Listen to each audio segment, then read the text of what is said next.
We've been at this location 3 years in October, so 3.5 years now. We're a therapeutic day center for children living with special needs, disabilities, or medically complex conditions. And what makes us unique is they not only get specialized care while they're here, they also get their therapies, so speech therapy, occupational therapy, physical therapy.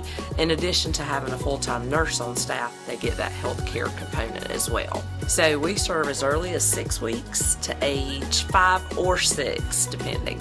So we're getting them ready to transition into public school. And how many kids do y'all have?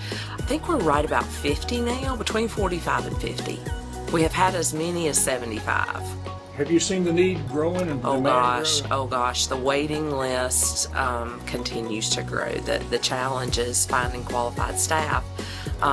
We get 3 or 4 calls every week, every other week for folks needing the services. So our goal is to be able to serve everybody that has the need. So we're constantly recruiting good staff.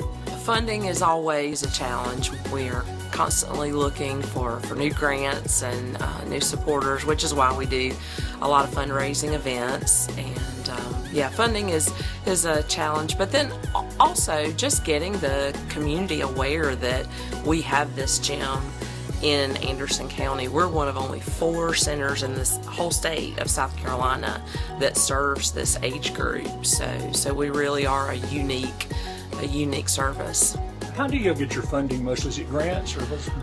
Well, there is a tuition component, but most of our students do qualify for the South Carolina Child Care Scholarship, so there is some support in that way.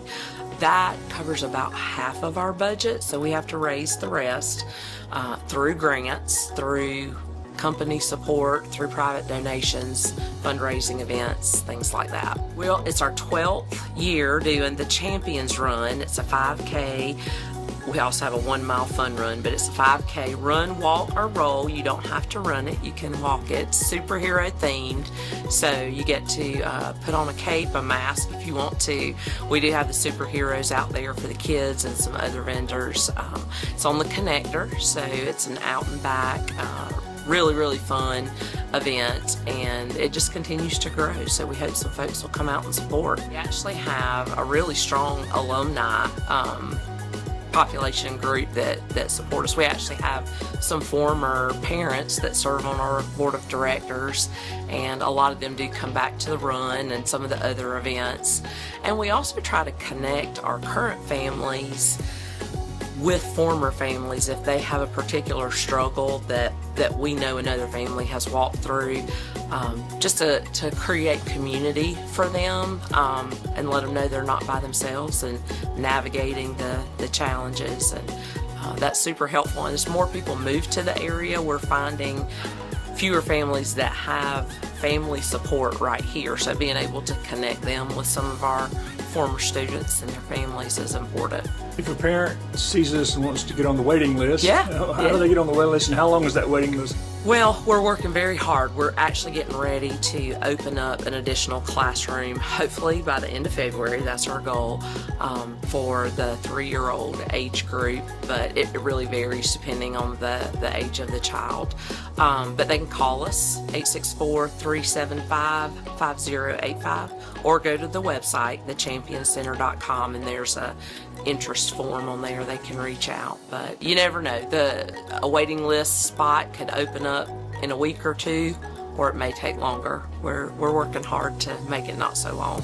And understand you have a new executive director. We do. We're so excited. Natoya Cartledge is with us. She joined us in late November, and she is helping us steer the ship and develop our strategic vision for the next few years to help get us where we want to be, and hopefully be able to serve everybody that has the need. I am Natoya Cartledge, the new executive director here at the Champions Center. I started about mid-November of 2025. I've always been interested in nonprofit work. That's really my passion. I've been in the nonprofit sector for about 15 years now, so that was the first thing that drew me, that they are a nonprofit organization, and I found that unique because most daycare centers aren't. So when I started doing my research and did the background on the resilience of the center, how at one point they did lose kind of the state funding, the funding coming from the government, and that's when they switched over to being a nonprofit. So that drew me too, that they didn't just give up when a stumbling block came. The second thing, my passion, children. Love children, have, since I was a little girl playing with baby dolls, just have always loved children and also loved teaching. I got my start as a teacher. So here it's kind of, I get to put all three of those components in one, and as well as my business background. So it's kind of like the best of both worlds, really. Kind of really a 5-year plan is for growth for the center. Of course, to have more classrooms open, because there is a need, a desperate need for childcare. And then also with children living with special needs, parents find it difficult to find centers for them, because sometimes placing them in traditional centers isn't the best fit, because you don't have the staff equipped to handle the needs that they have. Getting to know the Anderson community, do you feel like you're going to be able to build support here in Anderson for this center? I do. It's just all about getting out to build those relationships with everyone, but I am confident that I will be able to build up that partnership with those in the community.